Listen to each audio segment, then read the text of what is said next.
দাঁড়িয়ে আছো তুমি আমার গানের পারে,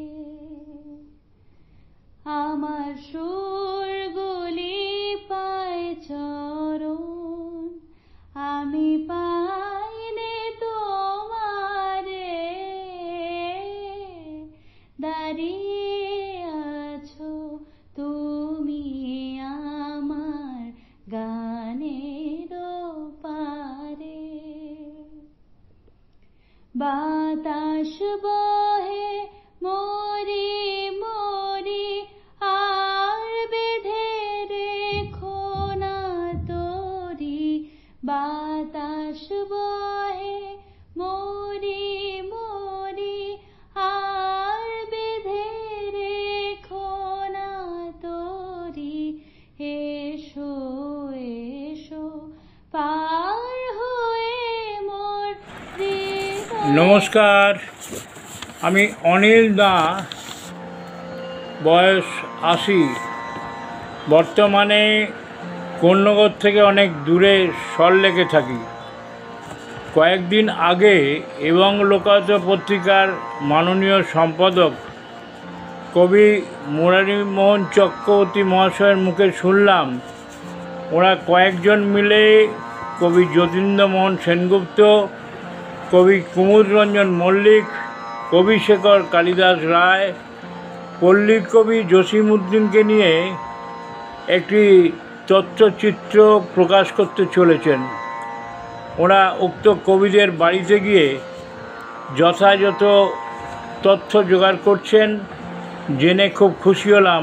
এই কারণে এরা সকলেই 19 শতকের বলিষ্ঠ কবি, সমাজের পল্লীর বিভিন্ন দিক তাদের কবিতার মধ্যে খুঁজে পাওয়া যায়।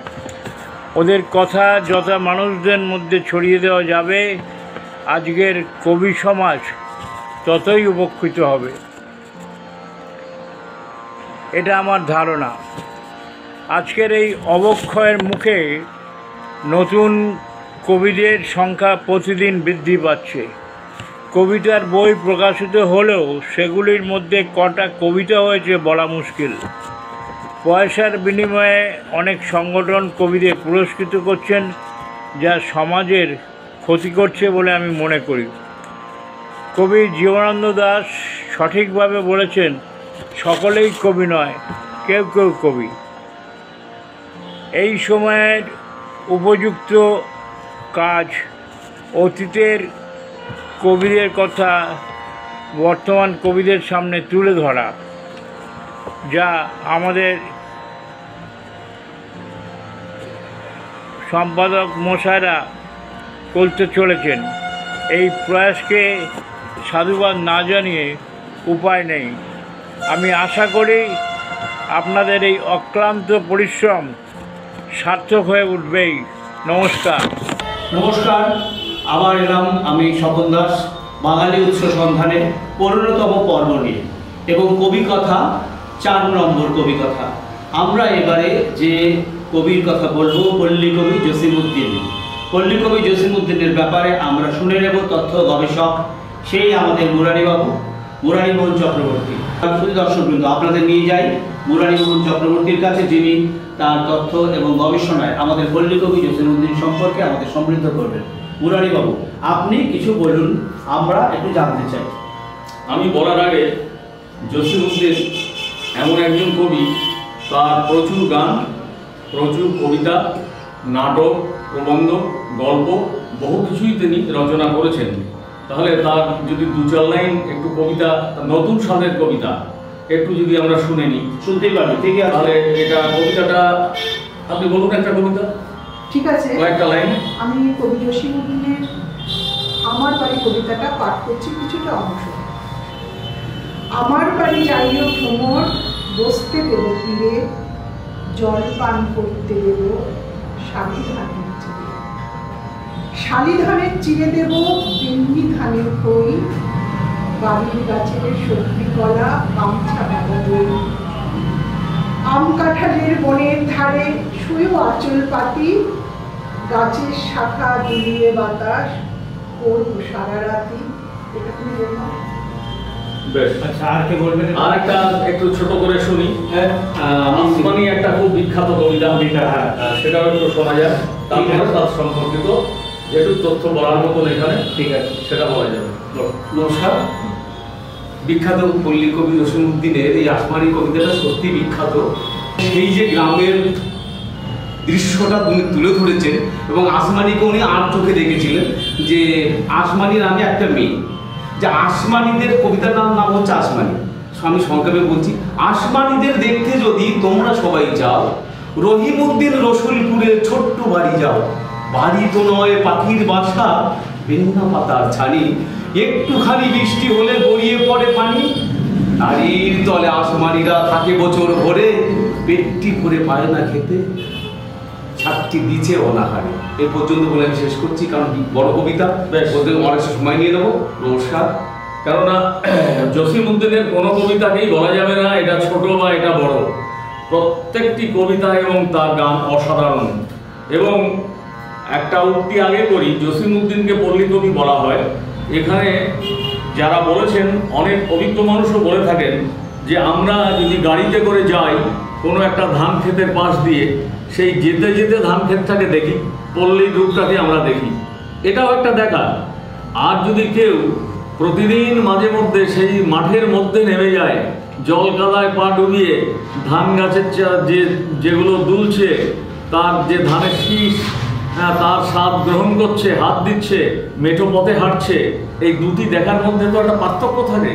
তো পল্লী কবি জসিমউদ্দিন হচ্ছে ওই প্রথম যে যারা গাড়িতে করে যাচ্ছেন ঠিক তার বিপরীতে। উনি মাঠে হেঁটেছেন, শহরে থেকেছেন জীবনভর, চাকরি করেছেন, বড় বড় চাকরি করেছেন, কিন্তু গ্রামের মায়া কাটিয়ে উঠতে কখনোই পারেননি। এটাই হচ্ছে তার মস্ত বড় গুণ। এইবার তার কথায় একটু আসে। জসিমউদ্দিনের জন্ম, কবির জন্ম 1 জানুয়ারি 1903। জন্মস্থান কবির মাতুলালয়, তাম্বুলখানা। সবই মামাবাড়িতেই জন্ম হয়, আগের দিনে তো তাই ছিল, তাম্বুলখানা। এবং তার যে বাসস্থান, পৈতৃক বাড়ি যেটা, সেটা হচ্ছে গোবিন্দপুর গ্রাম, একই জেলাতে, খুব বেশি দূরে নয়। সে বাড়ি এখনো আছে, সেখানে তার বসবাস। এরপর গ্রামের লেখাপড়া শেষ করে উনি পড়াশোনা করার জন্য কলকাতায় আসেন। কলকাতায় এসে পড়াশোনা করলেন, এখান থেকে মাস্টার্স করলেন। করার পর এই ক্যালকাটা ইউনিভার্সিটিতে উনি একটি চাকরিতে জয়েন করলেন। সেই চাকরিটা হচ্ছে দীনেশচন্দ্র সেন, তিনি অধ্যাপক তখন এই কলকাতা ইউনিভার্সিটির। অত্যন্ত পণ্ডিত মানুষ, বিদগ্ধ পণ্ডিত, জ্ঞানী মানুষ। তার অধীনে তিনি চাকরিরত ছিলেন, অনেকদিনই চাকরি করেছেন। এই চাকরি বাকরি করার পর এবং তার ছাত্র অবস্থায় তখন তিনি কবিতা লিখছেন। সম্ভবত তার প্রথম কবিতাটির বইটার নাম হচ্ছে রাখালি। এবং কবি জসিমউদ্দিন রাখালি এবং নকশিকাতার মাঠ এই গ্রন্থ দুটি রবীন্দ্রনাথকে দিয়েছিলেন স্মৃতি, শ্রদ্ধা, উপহার এই হিসাবে। রবীন্দ্রনাথ তার বই দুটি পড়ে মন্তব্য করেছিলেন। তিনি বলেছিলেন যে জসিমউদ্দিন, তোমার এই লেখা পড়ে আমার যেটা মনে হলো, তুমি গ্রামের কৃষক শ্রেণীর প্রতিনিধিত্ব করেছ, সেই ভূমিকাতেই তুমি আছো, তুমি পল্লী কবি। এখন এখান থেকেই পল্লী কবি নামটা তার প্রচলিত হলো কিনা এইটা আমার জানা নেই, বা আমি এখনো পাইনি। তবে অনুমান করতে পারি যে তখন থেকেই পল্লী কবি হিসেবে তিনি খ্যাতিটা পেতে শুরু করলেন। এরপরে তো তার লেখা প্রচুর আছে।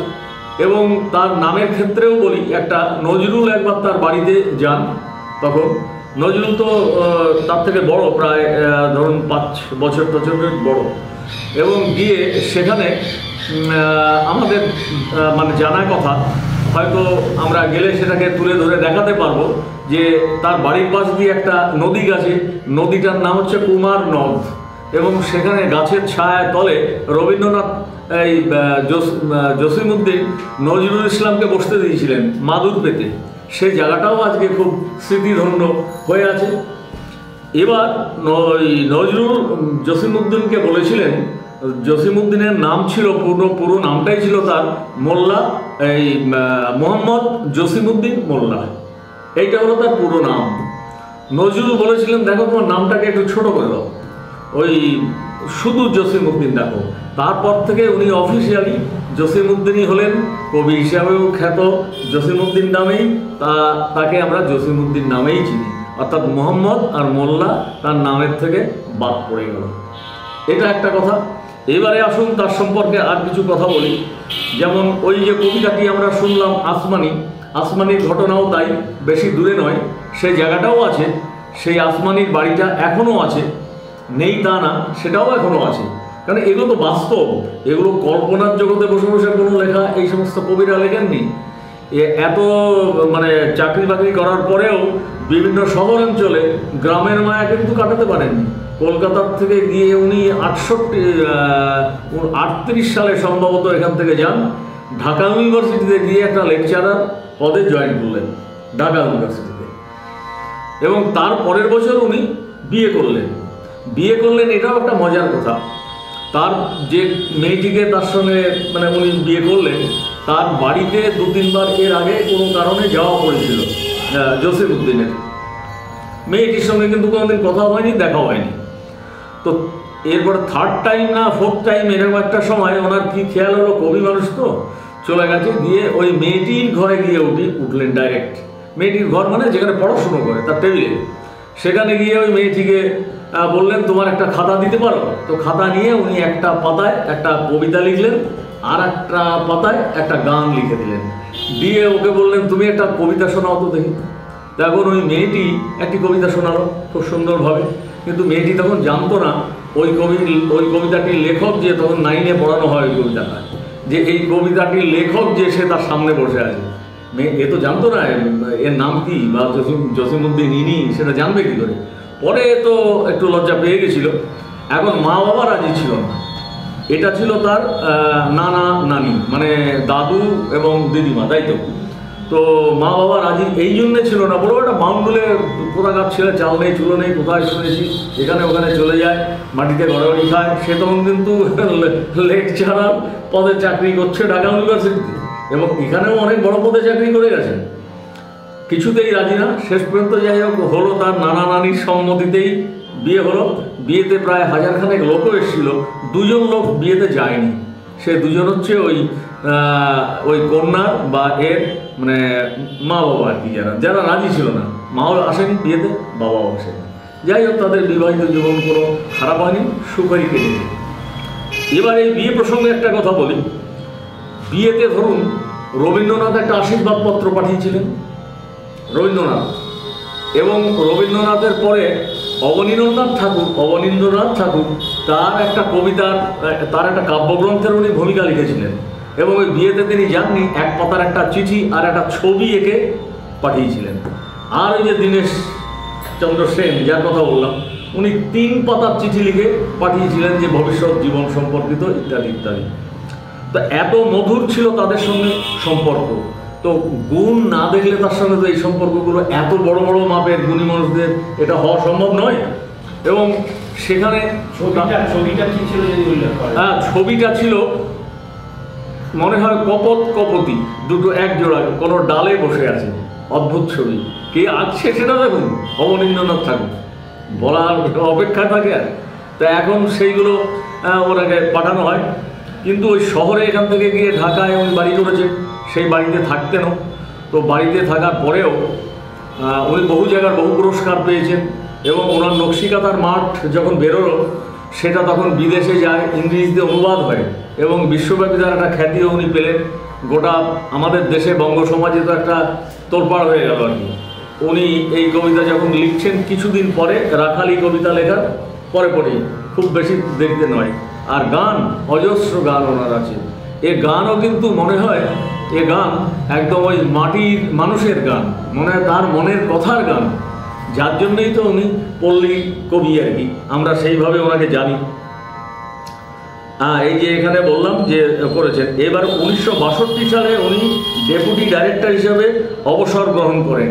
ওই ইউনিভার্সিটির চাকরি ছেড়ে দিলেন। দেওয়ার পরে তখন তো পাকিস্তান সরকার, এবং পাকিস্তান সরকারের একটা চাকরি উনি নিলেন। সেই চাকরিটা হচ্ছে প্রচার বিভাগের দায়িত্বে, সেটা হচ্ছে ডেপুটি ডাইরেক্টর হিসাবে অবসর গ্রহণ করার পর তারপরে উনি ওই ঢাকার বাড়িতেই বসবাস করতেন, কিন্তু মৃত্যুর পর তার শেষ ইচ্ছা অনুসারে তাকে নিয়ে যাওয়া হয়, কবরস্থ করা হয় কিন্তু গোবিন্দপুর গ্রাম। সেখানে তিনি চিরনিদ্রায় শায়িত আছেন। আমাদের এবং লোকায়তের এই উদ্যোগকে সার্থক করে তোলার জন্য যার অবদান শুধু স্বপন দাস, বনানিধি, লাইটম্যান এবং আমাদের দাদা এসছেন, আমাদের এবং লোকায়তের পক্ষ থেকে আমি আন্তরিক কৃতজ্ঞতা ধন্যবাদ জানাচ্ছি।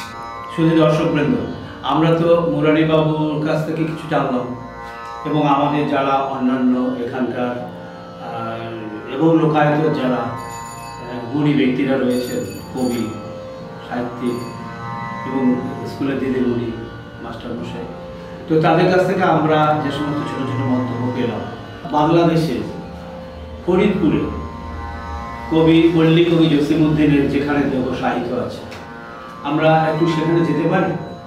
আমরা তো মুরারিবাবু, আমরা একটু যাওয়ার চেষ্টা করি, কি বলেন? চলুন ঘুরে আসি।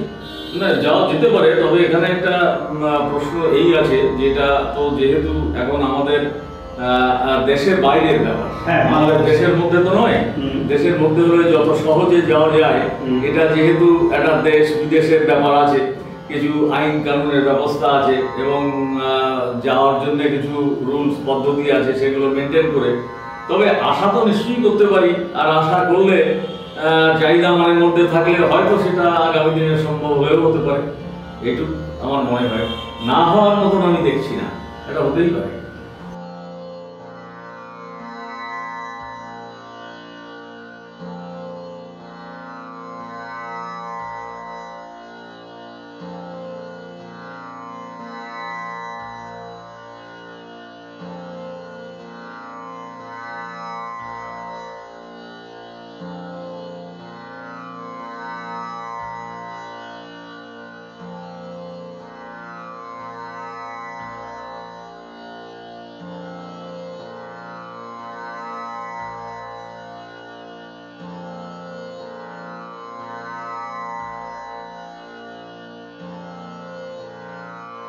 আপনাকে না পেয়ে, তো যাই হোক, আপনার স্ত্রী এখানে আছেন, তার সন্তানরা, এদেরকে নিয়ে আমরা কিছু এখানে ছবি তোলার কাজ করবার জন্যই এসছি। কবিকে নিয়ে আমরা একটা তথ্যচিত্র নির্মাণ করব। আমাদের এসছি কলকাতা থেকে, এবং আপনাকে আরও একটু যুক্ত করি, ওই সময়ে পল্লী কবি জসিমউদ্দিন এবং আরও দুজন কবি আছেন যাদের বাড়ি পশ্চিমবঙ্গের বিভিন্ন জায়গায় সমসাময়িক। একজনের নাম যতীন্দ্রনাথ সেনগুপ্ত, আর একজনের নাম হচ্ছে আপনার কবি কুমুদরঞ্জন মল্লিক। এই কুমুদরঞ্জন মল্লিক আর এই কবি জসিমউদ্দিন, এই তিনজনকে নিয়ে আমাদের এই তথ্যচিত্রটা হবে, যার শুরু আজ এখানে আমরা করে যাচ্ছি। বাদবাকি কাজগুলো পশ্চিমবাংলায় গিয়ে করে নেব, এবং এটা কমপ্লিট হয়ে গেলে আপনাদের নাম্বার নিয়ে যাব, আপনারাও পাবেন, ইউটিউবে পাঠাবো, অবশ্যই দেখতে পারবেন। এবং কবিকে শ্রদ্ধা জানিয়ে আমাদের এখানে শুরু হবে, তার প্রতি আমার লেখা একটা কবিতা এখানে পাঠ করব, এটা দিয়েই শুরু। আর আপনি কি তো বলতে পারবেন নিশ্চয়ই, কবি কি কোনো, এখানে যে গাছ অনেকগুলো দেখছি, উনি কি কোনো গাছের তলায় কখনো বসতেন?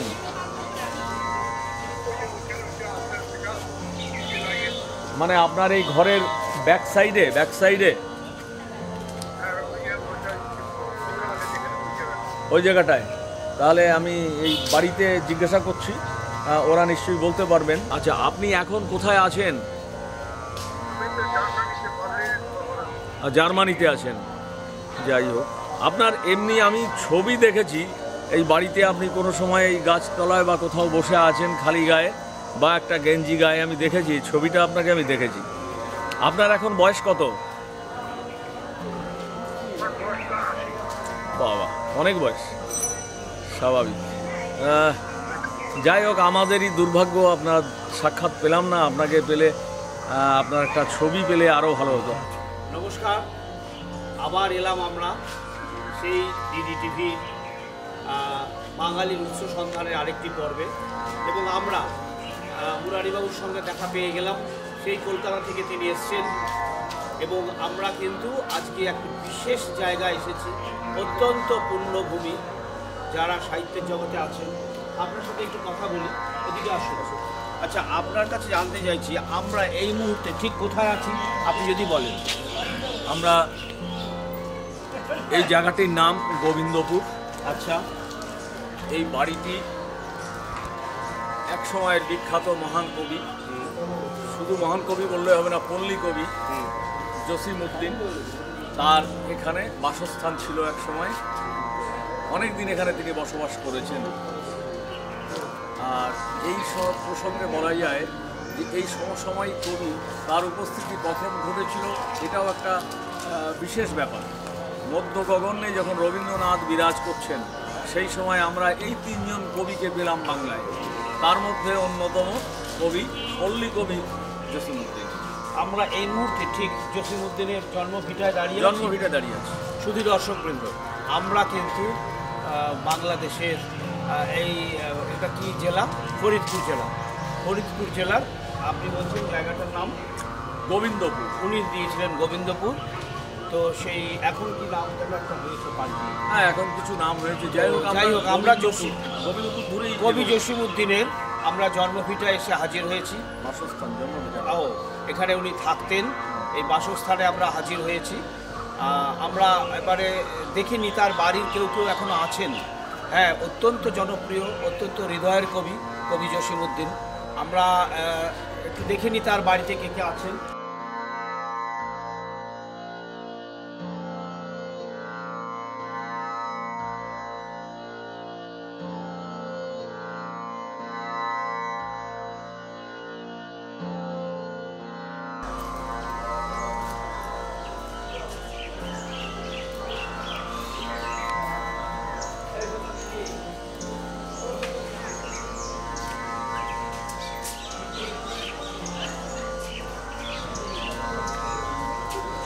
আমরা এখন যেখানে এসেছি, মুরারিবাবুর কথা শুনলেন এবং আপনার সাথে ফোনে কে কথা বলছিলেন?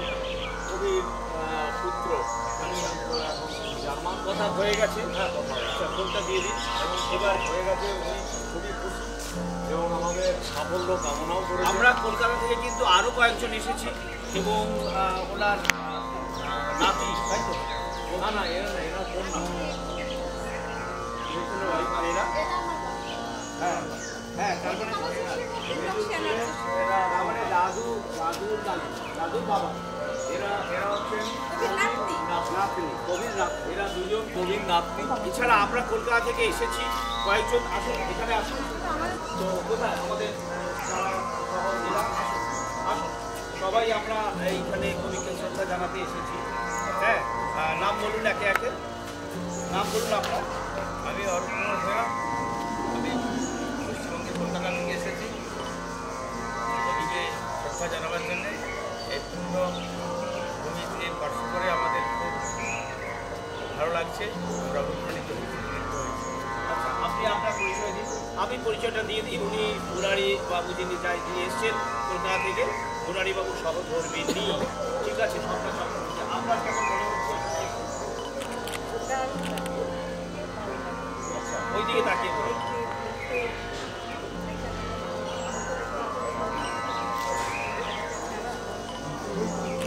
আচ্ছা, আরেকজন আমাদের সাথে এসছেন শুধু শান্তিনিকেতন থেকে। সেই শান্তিনিকেতনের এক দিদিমণি, ওনার নাম। এই যে এত বড় একটা আয়োজনে সবচেয়ে বেশি আমাদের ঝিনাইদহের যিনি করেছেন, সাহায্য করেছেন বা করে চলেছেন, সেটা হলো হিমু ভাই। এবং আমি হিমু ভাইকে বলছি, এবং হিমু ভাইয়েরই আরেকজন আছে রানা, যে ছবি তুলছে। তো হিমু ভাই, তুমি আসো। আর এই অগ্নি টিভি আপনারা সবাই জানেন ইউটিউবে, এবং সেইখানকার অগ্নি টিভি নিয়মিত ঘোষিকা। হ্যাঁ, তুলি এদিকে চলে আসো। হ্যাঁ, তো হ্যাঁ, একটু এদিকে চলে আসো। হ্যাঁ, আপনারা যারা অগ্নি টিভি দেখেন ইউটিউব চ্যানেলে, তারা এই রূপটা পেয়ে যাবেন। আমরা সবাই মিলে আজকে এসেছি এখানে কবিকে শ্রদ্ধা জানাতে। তাই অবশ্যই। আচ্ছা, তুলিকা কিছু বলো না? এটা একটা বড় পাওয়া। জসিমউদ্দিন আমাদের ছোটবেলা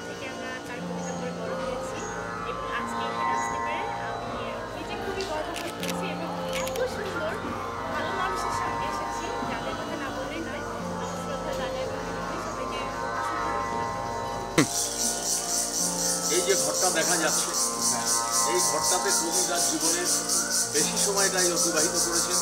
এখানে বসেই তার লেখা জোগাড়, অনেক মূল্যবান লেখা তিনি এখান থেকেই সৃষ্টি করেছেন, লিখেছেন। আজকে তিনি নেই, কিন্তু আমরা এখানে তার পদধূলি এখানে আছে, আমরা স্পর্শ করতে পারছি, আমরা অনুভব করতে পারছি যে কবি মনে হয় আমাদের মধ্যেই আছেন। কবি মনে হয় আমাদের আজকের এই উদ্যোগ বা এই কথাগুলো নিজের কানেই শুনতে পাচ্ছেন। এটা আমাদের মনে, আমরা এই উপলব্ধি আজকে এখান থেকে নিয়ে যাচ্ছি। আর আচ্ছা, আজকে তো আমরা একটা পূর্ণভূমিতে এসেছি, কবি সম্পর্কে আপনার কিছু লেখা?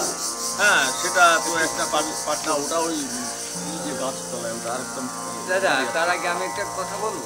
এই যে ডাকটা দিচ্ছে, এই ডাকটা এটা পাবে বা কোনো আলো তুমি একটু প্যান করো, ওই উনি দেখাবেন না। তুমি একটু প্যান করো পুরো গাছটি।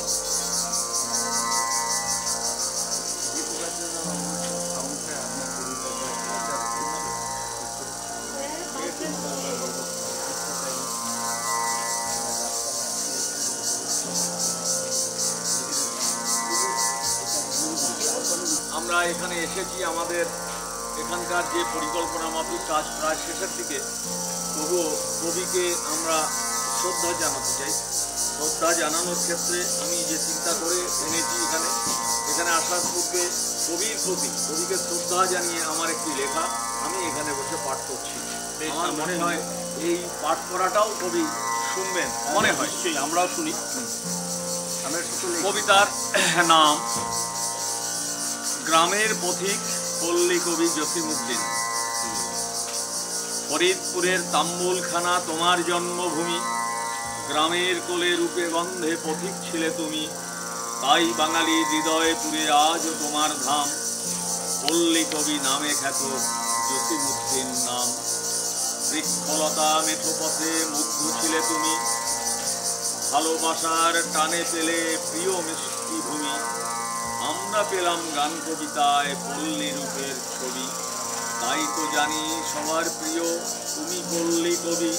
নকশি কাঁথার মাঠের পাশে দাঁড়াই যখন এসে, দু চোখ মেলে পাই না দেখা, ওঠে মনে ভেসে। আজও আছে আসমানি সে এই কবিতার মাঝে, খুঁজলে মেলে নতুন কত তোমার লেখায় আছে। পল্লী মায়ার শান্ত ছায়ার নরম মাটির টানে, বাংলা ভাষায় অমর তুমি কবিতা আর গানে। মহান তুমি সবার প্রিয় সৃষ্টি গুণের জোরে, বাংলা ভাষা রত্নরূপে পেলাম আপন করে। পল্লী কবি নিদ্রাপুরে কোলাহলের দূরে, কেউ যদি যাও শুনতে পাবে রাখাল ছেলের সুরে। গোবিন্দপুর বসত বাড়ি সেতায় স্মৃতির মাঝে, পল্লী কবি বলবে ডেকে একটু দাঁড়াও কাছে। বাংলাদেশের প্রাণের কথা গ্রামের মাঝে পাবে, নদী নালা জল থই থই হৃদয় ভরে যাবে। শ্যামল ঘেরা ক্ষেতের পাশে স্নিগ্ধ গায়ের মুখ, মাটির গর্তে বৃক্ষ ছায়ায় দেখবে আসো। আমাদের আজকে সত্যি খুব গায়ে কাঁটা দিচ্ছে যে একজন পল্লী কবি যাকে বলা হয়, সবাই চেনেন, হ্যাঁ, জসিমউদ্দিন। তো এই জসিমউদ্দিন সাহেবকে আমরা আজকে যদি পেতাম, হ্যাঁ আমরা পেয়েছি। কবি মেজর ছেলে, কবি জসিমউদ্দিনের মেজর ছেলে, যিনি এখন জার্মানিতে আছেন, এবং তারই মিসেস আর কি, কবির বৌমা, এবং কবির দুই নাতনিকে পেয়েছি। তো সবাইকে মিলে তবু আমরা পেয়ে গেলাম। একটা শেষ বেলাতে এসেছি, আমাদের না যেতে ইচ্ছে করছে না, কিন্তু সূর্য ডুবে গেছে, অবস্থা আমাদের তো যেতেই হবে। ভালো থাকবেন শুধু দর্শকবৃন্দ, আমরা আবার চেষ্টা করব এইভাবে নতুন নতুন কিছু আপনাদের সামনে আসবে। প্রথমেই বলি, আমি অভিভূত। আমি আমার জীবনে কখনো ভাবতে পারিনি মহান কবি জসিমউদ্দিন যে গাছতলায়, যে বৃক্ষতলায় তিনি অনেক সময় বসেছেন, সেই জায়গাতে এসে আমরা শুধু কলকাতা থেকে আমরা এসে নিজের চোখে দেখব এবং বসতে পারবো। এটা আমাদের জীবনে, আমাদের মানসিকতায় এক চরম প্রাপ্তি। অর্থাৎ এই স্মৃতি আমরা কখনোই ভুলব না। এটাই আমরা সবার কাছে তুলে ধরতে পারবো যে এ একটা অনেক বড় প্রাপ্তি, যে স্বয়ং কবি একসময় এই বৃক্ষতলেই বসেছেন। তার সুস্থ জীবদ্দশায়, কিন্তু আজকে আমরা নিজের চোখে সেটা দেখছি এবং সেই জায়গাতেই, সেই বৃক্ষতলে আমরাও কিছুটা সময় বসার সুযোগ পেলাম। দাঁড়িয়ে আছো তুমি আমার গানের পারে, আমার সুর